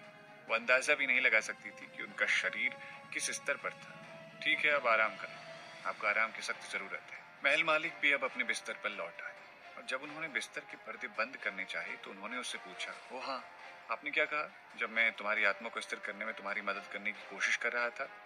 लेकिन ये सुनकर शिरीन चुप रही। महल मालिक ने धीरे से कहा, तुमने बुरा सोचा होगा, है ना? शिरीन हैरान थी। उन्होंने जानबूझकर ऐसा किया था? वो उसे दोष क्यों दे रहे थे? वो नाराज थी और उसने जल्दी से अपना चेहरा कंबल से ढक लिया। उनकी गंध को सूंघने की कोशिश करने लगी। उसे थोड़ा अजीब लगा क्योंकि वो अनोखी खुशबू में चली गई थी। जब महल मालिक उसके शरीर में थे तो वो एक अनोखी सुगंध को सूंघ सकती थी। जब वो उसके करीब आते थे तो वो सोच रही थी कि वो किस तरह से धूप का इस्तेमाल करते थे और इस चीज की जांच करना चाहती थी वो, लेकिन गंध जा चुकी थी। वो शायद सुगंध अपने साथ नहीं ला सकते थे, है ना? ये अजीब था। क्या ये उनकी आत्मा की सुगंध थी? ये उस भौतिक शरीर के लिए नहीं हो सकती जिस पर इस महिला का कब्जा था। वो जिस भी शरीर का इस्तेमाल करते थे ये सुगंध उस शरीर में बच जाती थी। सवाल ये था कि क्या शरीर में शरीर की गंध की बजाय इस सुगंध को सूंघने की अनोखी क्षमता है? नहीं, इसका कोई मतलब नहीं बनता, क्योंकि जब उसने उनके साथ बातचीत की तो वो अलग अलग इंसानों में गंध परिवर्तन का पता लगा सकती थी। कभी कभी उनसे अच्छी खुशबू आ रही होती थी, लेकिन कभी कभी वो नागवार होती थी। यहाँ तक कि जब वो बड़े मौर्य संत जी के साथ होती थी तब भी वो समय समय पर उनकी गंध में बदलाव महसूस करती थी। उनके शरीर पर से कई तरह की जड़ी बूटियों की खुशबू आ रही होती थी, लेकिन जब वो महल मालिक के शरीर में रह रही होती थी तो उसने खास तौर से उनके शरीर की सुगंध को सूंघा था, लेकिन वो कुछ भी सूंघ नहीं पा रही थी। हालांकि जब भी वो कभी अपनी आत्मा को रोकने के लिए उसके करीब आए तो उसने फिर से उस खुशबू को सूंघा था। इसका एक ही तरीका था कि वो उनकी आत्मा की सुगंध को सूंघ रही थी। वो सोच रही थी कि क्या बाकी लोग इसे समझ सकते हैं? शिरीन ने अपनी कलाई पर बंधे दृढ़ पत्थर कंगन को देखा। उसने इसे 10 दिनों से ज्यादा समय से बातचीत नहीं की थी। वो इसे याद करती थी, इसीलिए शिरीन ने उसे अपने दिमाग से बुलाने की कोशिश की, लेकिन उस कंगन ने उसे बिल्कुल भी जवाब नहीं दिया, जैसे कि वो मर चुका हो।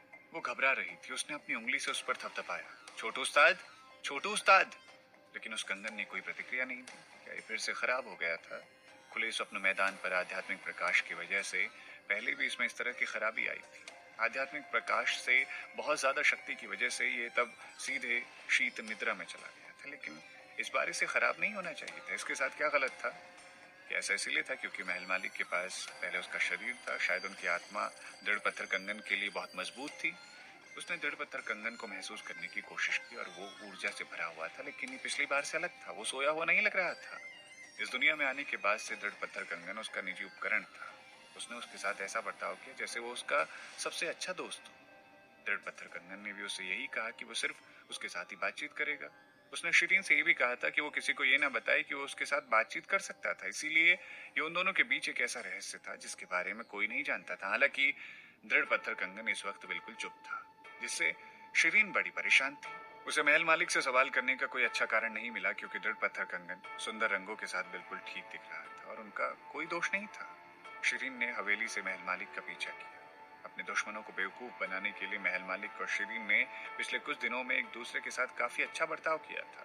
वो या तो एक दूसरे का हाथ पकड़ते थे, या जब वो साथ चलते थे तो शिरीन अपना हाथ उनकी कमर पर रखती थी, क्योंकि उन्होंने शरीरों की अदला बदली की थी। ऐसा लग रहा था कि महल मालिक ने शिरीन की कमर पकड़ रखी थी। शायद इसीलिए जब वो हवेली से बाहर निकले तो शिरीन अवचेतन रूप से अपना हाथ फिर से उनकी कमर पर रखना चाहती थी। हालांकि उसने जल्दी से अपना हाथ वापस खींच लिया जब उसने उन्हें लगभग छू ही लिया था, क्योंकि उसे अचानक एहसास हुआ कि यह गलत था। महल मालिक ने शायद ध्यान नहीं दिया, क्योंकि वो चलना जारी रख रहे थे, जैसे कि कुछ हुआ ही ना हो। उस रात आसमान में चांद काफी बड़ा दिख रहा था। उस रात शिरीन को एहसास हुआ कि वो महल मालिक उसे नदी के किनारे घुमाने के लिए लाए थे। उसे रात कल कल बहते पानी की आवाज काफी सुकून दे रही थी, और धाराओं के दोनों किनारों पर चीर के पत्ते धीरे धीरे जमीन पर गिर रहे थे, और उनमें से कुछ पत्ते पानी में गिरकर पानी के साथ साथ बह रहे थे। तभी शिरीन ने महसूस किया कि वो नजारा बहुत जाना पहचाना सा लग रहा था, और उसने प्रभु के साथ अपने अनुभव को याद किया। जब उसने प्रभु को याद किया तो वो चौंक गई। ऐसा लगा जैसे महल मालिक की तरह प्रभु के पास भी वैसी ही खुशबू थी। बेशक ये पूरी तरह से वैसी नहीं थी, लेकिन ये उसके बनाने वाले के पास से आई होनी चाहिए। या उसकी सूंघने की शक्ति अचानक से खराब हो गई थी, या महल मालिक का प्रभु के साथ खास तौर से कोई खास संबंध था। महल मालिक खुद को छिपाने में एक विशेषज्ञ थे, और वो कई अलग अलग भूमिकाएं निभा सकते थे। तो क्या इसका मतलब ये था कि उन्होंने पहले भी प्रभु का रूप धारण किया था? शायद वो जिस प्रभु से मिली थी वो वही थे। और फिर शिरीन अपने इसी विचार से हैरान रह गई। ऐसा कैसे हो सकता है? उन्हें इतना बहादुर भी नहीं होना चाहिए कि वो भगवान जी की पहचान की नकल बना सके, भले ही भगवान जी उन्हें पसंद करते हो। लेकिन ये तो बहुत बड़ा पाप होगा। हो सकता है कि उनका सर काट दिया जाए, या उनके पूरे परिवार को मार डाला जाए। स्वर्ग महल में उनका कोई भी नौकर इस सजा से बच नहीं पाएगा। शिरीन को याद आया कि उसने महादेव प्रताप सिंह के साथ भी ये खुशबू सूंघी थी, और वो भी जिसने दावा नदी के किनारे उनसे बदला लेने का दावा किया था। क्या उसकी सूंघने की क्षमता खराब हो गई थी, या इसके पीछे कुछ बड़ा राज था? जब वो सोच रही थी तब शिरीन सुस्ती से चल रही थी। महल मालिक जो उसके आगे चल रहे थे, अचानक शिरीन उनकी पीठ से आकर टकरा गई। आप फिर से अपने ख्यालों में खोई हुई हो। महल मालिक ने मुड़कर उसकी ओर देखा। फिर उन्होंने आ भरते हुए कहा, जब आप मेरे साथ होती हैं तो भी आप मेरे साथ होकर भी साथ क्यों नहीं होती? आखिर आपके दिमाग में क्या चल रहा है? शिरीन ने पूछा। क्या हम पहले एक दूसरे से नफरत करते थे? महल मालिक ने मुंह फेर लिया और उनकी ओर देखा। आपका क्या मतलब है? शिरीन ने पूछना जारी रखा। क्या आपने महादेव प्रताप सिंह होने का नाटक किया था और वजीर श्याम सिंह के आवास पर आए थे? महल मालिक को अचानक याद आया कि वो अतीत के बारे में भूल गए होते अगर उसने इस सब का जिक्र नहीं किया होता।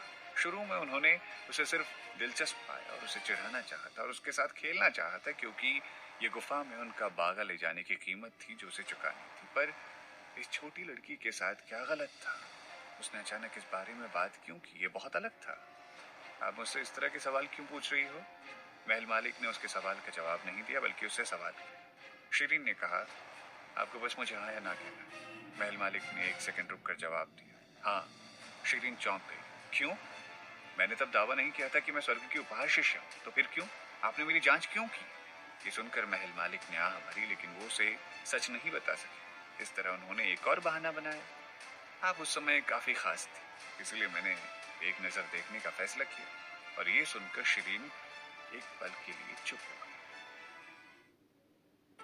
वो बहाना शिरीन की समझ में आ गया, इसलिए शिरीन ने उनके जवाब पर भरोसा कर लिया। क्या आप किसी और पहचान के साथ भी मेरे सामने आए हैं? क्या आपने कभी मेरे दुश्मन होने का नाटक किया है? हाँ, लेकिन मैं सिर्फ आपके बारे में और जानना चाहता था। वो अभी भी उसे सच नहीं बता सकते थे, वरना वो प्रभु के रूप में अपनी पहचान उजागर कर देते। असल में वो एक रहस्यमयी व्यक्ति थे। शिरीन हमेशा ये सोचती थी कि उसने इतने शक्तिशाली व्यक्ति को कब नाराज किया। अब शिरीन जानती थी कि वो सिर्फ उसे परखना चाहते थे। तभी शिरीन अजीब तरह से मुस्कुराई और बोली, तो आप स्वर्ग के उपहार शिष्यों की तलाश कर रहे थे, और जब भी आप कभी कुछ अजीब और अनोखा देखते हैं तो आप बस जांच करने लगते हैं। महल मालिक चुपचाप मुस्कुराए। ऐसा लग रहा था कि शिरीन का सवाल सही था। शिरीन ने अपने सर को हिलाया और बोले बिना नहीं रह सकी। आपकी जांच का तरीका सच में अनोखा है। उन्होंने इस तरह से कितने लोगों को परखा था। शिरीन जितने भी अजीबो गरीब लोगों से पहले मिली थी वो सारे महल मालिक ही थे। उसे लगा कि वो उनकी हथेली से कभी बच नहीं सकती। शिरीन को निराशा तब हुई जब उसने उन धोखेबाजों के साथ अपनी सारी मुठभेड़ों को याद किया। आकाश ऋषि व्यासाओ जी, आप बहुत खाली इंसान लगते। महल मालिक हैरान थे क्योंकि सच में वो बहुत खाली इंसान थे। शुरुआत में वो कुछ मजेदार करने की योजना बना रहे थे, लेकिन कौन जानता था कि वो बाद में खुद को परेशानी में डाल देंगे। तभी वो रुके और उन्होंने पूछा, आपको अचानक से ये सब क्यों याद आ रहा है और आपको कैसे पता चलता है कि वो सब मैं ही हूँ? शिरीन ने सोचा कि क्या उन्हें सच बता देना चाहिए। जब वो अपनी पहचान को फिर से नकली बनाकर उसके पास आने की कोशिश करेंगे तो इस बार वो अपनी गंध छुपा ले। अगर वो उनसे कहती कि वो लोगों को इस तरह पहचान सकती थी, लेकिन अगर वो सच नहीं बताना चाहती तो वो क्या ही कर सकती थी। शिरीन एक सेकंड के लिए रुकी और फिर उसने मुस्कुराकर कहा, मुझे लगता है कि उनकी कुछ हरकतें और बर्ताव आपके जैसे ही लग रहे थे, तो बस इसीलिए मैंने अभी पूछा। ये बहाना बहुत खराब था और इसीलिए महल मालिक इस पर विश्वास नहीं करते थे। उन्होंने शिरीन की ओर देखा। वो जानते थे कि वो बहुत सतर्क थी, लेकिन उसके शब्द पूरी तरह से विश्वसनीय नहीं लग रहे थे। हालांकि उन्होंने शिरीन को दोष देने का कोई अधिकार अपने पास नहीं रखा था, क्योंकि उन्हें भी सच बोलने में काफी मुश्किल हो रही थी। कोई भी जोड़ा एक दूसरे के बीच बिना राज के नहीं रहता। दोनों कुछ दूरी तक चलते रहे, लेकिन उनमें से किसी ने भी एक भी शब्द नहीं कहा। शिरीन काफी ऊब गई थी। जब वो नमित गुप्ता के साथ इधर उधर घूमती थी तो तब भी उसे ऐसा ही महसूस होता था। शिरीन काफी थका हुआ महसूस करती थी। वो बार में गाना, शराब पीना पसंद करती थी और शायद एक फिल्म भी देख सकती थी। हालांकि नमित गुप्ता को हर समय घूमना पसंद था, इसलिए शिरीन ने ये सब सहन करने और उसका पालन करने की कोशिश की। उसने ये सिर्फ उसके साथ रहने को किया। इस बार काफी देर होने के बाद भी वो सोने नहीं गई थी। दिशाहीन रूप से घूमने के लिए उसने महल मालिक का पीछा किया। हैरानी की बात थी कि वो नाराज नहीं थी, लेकिन उनके बगल में चलने से वो सुरक्षित महसूस कर रही थी, जैसे कि अगर आसमान में गिर जाए तो उसे चिंता करने की कोई जरूरत नहीं होगी। बेशक चलने के दौरान उसने ये सुनिश्चित करने के लिए अपने आसपास के वातावरण पर भी ध्यान दिया कि कोई भी उनके पीछे तो नहीं चल रहा था। आज रात के बाद उन दोनों के बीच सादा बातचीत नहीं होने वाली। वो वापस वहीं जाने वाली थी जहां वो पहले रह रही थी और हर दिन महर्षि विद्यालय की कक्षा में जाती थी। तभी महल मालिक ने पूछा, आपकी आगे की क्या योजना है? शिरीन ने रुककर जवाब दिया, कड़ी मेहनत और उसके बाद कड़ी मेहनत। महल मालिक एक सेकंड के लिए चुप रहे। अब बड़े मौर्य संत जी के साथ मौर्य पर्वत तक जाने की योजना नहीं बना रही थी। शिरीन दंग रह गई। उसने अपना सर हिलाया। मैं अभी कुछ समय पहले ही महर्षि विद्यालय में आई हूँ। मेरे सीखने के लिए बहुत सी चीजें यहाँ मौजूद हैं। मैं मौर्य पर्वत पर क्यों जाऊं? क्या आप बड़े मौर्य संत जी के साथ नहीं रहने वाली हैं? वो यहाँ सिर्फ आधे साल के लिए ही रहेंगे। शिरीन ने कहा, लेकिन मौर्य पर्वत जाना जरूरी नहीं है। मुझे अभी भी यहाँ बहुत सी चीजें करनी है। मैंने सोचा था कि आप हर समय उनके साथ रहना चाहती हैं। इस टिप्पणी से शिरीन दंग रह गई। शायद वो मजाक कर रहे होंगे। जोड़े भी हर समय एक साथ नहीं रहते हैं, क्योंकि प्यार को खूबसूरत बनाए रखने के लिए दूरी भी जरूरी है। हम स्वतंत्र रूप से रह सकते हैं। हमें हर समय एक साथ रहने की जरूरत क्यों है? क्या आपको पक्का यकीन है कि अगर आप लंबे समय तक दूर रहने वाले हैं तो आप उन्हें याद नहीं करेंगी? मुझे ऐसा नहीं लगता। हाँ, जब तक हम जानते हैं कि हमारा जोड़ीदार सुरक्षित है। हम पहले भी हर दिन नहीं मिलते थे जब हम आधुनिक दुनिया में रहते थे। शायद हर 2 महीने में सिर्फ एक बार, कभी कभी साल में सिर्फ 2 बार। तो क्या आपने उनसे शादी करने के बारे में सोचा है? शिरीन ने उनकी ओर देखा और कहा, मुझे लगता है कि आपने उसे कसम खाने के लिए मजबूर किया था कि वो जिंदगी भर मुझसे कभी शादी नहीं कर पाएगा। महल मालिक ने बिना शिरीन की तरफ देखे कहा, आपने उसे कहा था कि आप उनकी प्रेमिका बनना चाहती हैं। प्रेमी जोड़ा भी एक पति और पत्नी की तरह एक दूसरे को अपना प्यार दिखा सकते हैं। शिरीन ने अपनी सांस रोक रखी। क्या वो सच में शादी की बात कर रहे थे या सिर्फ उसे चिढ़ाने के लिए कह रहे थे? शिरीन ने इस बारे में कभी नहीं सोचा था। उसने और नमित गुप्ता ने एक साधारण प्रेम साझा किया। वो पिछले जीवन में सिर्फ एक दूसरे का हाथ थामा करते थे और चाय पीने और फिल्में देखने के लिए बाहर जाते थे। उन्होंने एक दूसरे से बहुत बातें की और बस इतना ही। नमित गुप्ता शायद इस बात से परेशान थे कि शिरीन इस बारे में क्या सोचेगी। शिरीन इतनी जल्दी भविष्य में अपने जीवन के बारे में कैसे सोच सकती थी, क्योंकि वो अब साथ थे। क्या वो शादी करने वाले थे? शिरीन ने उस दृश्य की कल्पना करने की कोशिश की, लेकिन वो ऐसा नहीं कर सकी। इसीलिए वो परेशान थी और चेतन रूप से इसके बारे में सोचने से इनकार कर दिया। तभी उसने सर हिलाते हुए कहा, मैं अभी सिर्फ 15 साल की हूँ और मैं अभी भी एक बच्ची हूँ। महल मालिक ने मुड़कर इस बार उसकी ओर देखा। चांद की चांदनी से उनकी आंखें चमक रही थी, लेकिन उन्हें देखकर शिरीन को बेचैनी महसूस हो रही थी। उसने अवचेतन रूप से अपने चेहरे को छुआ और कहा, तुम मुझे इस तरह क्यों देख रहे हो? महल मालिक ने अपना हाथ बढ़ाया और उसे अपने पास खींच लिया। फिर उन्होंने उसे सर से पांव तक देखा और फिर उन्होंने धीरे से कहा, शिरीन, इस दुनिया में 15 साल की लड़कियों को वयस्क माना जाता है। वो जल्द ही कभी भी शादी कर सकती है। शिरीन ने अपनी ठुड्डी को ऊपर उठाया। लेकिन हम एक अलग दुनिया से हैं।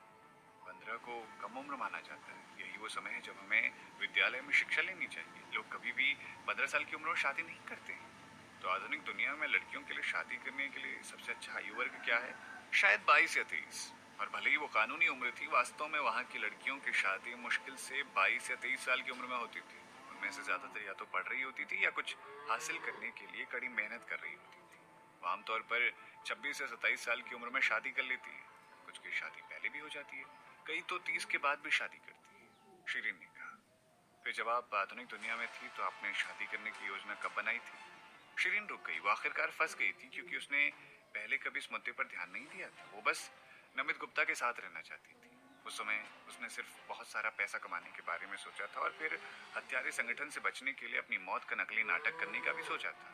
वो अपनी एक नकली पहचान बनाना चाहती थी और दूसरे देशों में जाकर नमित गुप्ता के साथ खुशी खुशी रहना चाहती थी। वो दूसरे शहरों में काम करने वाले एक औसत जोड़ा बनना चाहती थी। वो दोनों आसानी से एक अस्पताल में चिकित्सक बन सकते थे और वो काम पर जा सकते थे और हर दिन एक साथ घर आ सकते थे। वो हफ्ते के आखिर में मौज मस्ती करने के लिए बाहर जा सकते थे ताकि अपने लिए एक बच्चा पैदा कर सके। शायद 27 साल या उसके बाद में। मैं जल्दी शादी नहीं करना चाहती। वो उस तरह की नहीं थी जो 20 साल की होते ही शादी कर लेगी। वो स्वतंत्र रूप से रहना पसंद करती थी और किसी के प्यार में नहीं पड़ना चाहती थी। महल मालिक ने फिर से उसकी ओर देखा और कहा, तो अब आपकी क्या योजना है? क्या आप अभी भी उसे शादी से पहले 27 या 28 साल होने का इंतजार करना चाहती हैं? शिरीन अचानक से निराश हो गई। वो सवाल का जवाब नहीं जानती थी। उसने कभी इसके बारे में नहीं सोचा था। मुझे लगता है कि स्नातक होने तक प्रतीक्षा करना बिल्कुल ठीक होगा। महल मालिक ने बोलना जारी रखा। तय प्रक्रिया के अनुसार आपको महर्षि विद्यालय में अपना कार्यक्रम पूरा करने के लिए और 9 सालों की जरूरत होगी। इसीलिए क्या आप 9 साल बाद उनसे शादी करने की योजना बना रही हैं? शिरीन थोड़ी देर चुप रही। फिर उसने कहा, तब तो मैं सिर्फ 24 साल की होंगी। 24 साल की उम्र में अपनी पहचान बनाने और खुद को बनाने का सबसे अच्छा समय होता है। उसने उस उम्र में शादी करने के बारे में कभी नहीं सोचा था। तो जिसका मतलब है आप 9 साल बाद भी उससे शादी करने की योजना नहीं बना रही, बल्कि आप 27 या 28 साल की उम्र तक जो कुछ भी चाहती हैं उसे करने की योजना बना रही हैं। महल मालिक ने पूछना जारी रखा। मैं शिरीन को जवाब देना नहीं आ रहा था। महल मालिक ने उसकी ओर देखा। आपको नहीं पता कि इसका जवाब क्या देना है, या आपने इसके बारे में कभी सोचा ही नहीं है? शिरीन गुस्से में लग रही थी। मैं इस साल सिर्फ 15 की हुई हूँ, मैं इतना क्यों सोचूंगी? शिरीन, आप सामान्य रूप से ऐसा नहीं करती। आप हमेशा अपने भविष्य की योजना बनाती हैं। आप उसे अपनी योजना से बाहर कैसे कर सकती हैं? मैंने किया। शिरीन अभी भी बहस करने की कोशिश कर रही थी। अचानक महल मालिक ने शिरीन का हाथ पकड़ लिया। वो डर गई थी और संघर्ष करना चाहती थी। हालांकि उन्होंने उसे एक तरफ खींच लिया और अपनी बाहों को उसकी कमर के चारों ओर से बंद कर लिया ताकि वो उसे आमने सामने से देख सके। तभी उन्होंने उसकी आंखों में देखा और कहा, शिरीन, क्या आपने अपनी भावनाओं को भ्रमित कर दिया है? क्या आपको यकीन है कि आप उनसे प्यार करती हो, या तुम उन्हें सिर्फ एक भाई के रूप में प्यार करती हो? शिरीन का शरीर जम गया। उसे लगा जैसे उसे पसीना आ रहा है और फिर उसने इनकार करते हुए कहा, नहीं, मैंने उसे अपना भाई कभी नहीं माना। मैं हमेशा उसे अपना भावी साथी बनाने के इरादे से उसके पास आई। उस मामले में आप उसके प्यार में पड़ने की बजाय उसे अपना साथी बनाने की योजना बना रही। क्या क्या फर्क है? बहुत बड़ा अंतर है।